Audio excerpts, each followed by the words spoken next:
بہت اہم حدیث ہے جو اس حدیث کے راوی ہیں حضرت ابو ہریرہ رضی اللہ تعالیٰ عنہ، ان کے بارے میں کہا جاتا ہے کہ اس حدیث کو بیان کرتے کرتے کئی بار وہ بے ہوش ہو گئے۔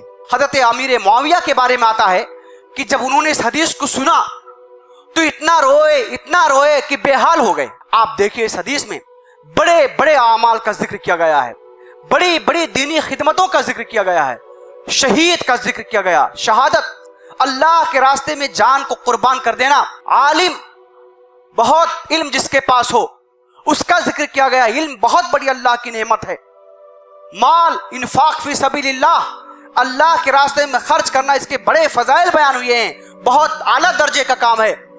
مگر ایسے افراد اپنی نیتوں کی خرابی کی وجہ سے ان کے اعمال کا کوئی بدلہ وہاں نہیں ملے گا، بلکہ جہنم کے مستحق قرار پائیں گے۔ ہم کو آپ کو بار بار اپنا جائزہ لیتے رہنا چاہیے، اپنی نیتوں کو درست کرنے کی کوشش کرنا چاہیے۔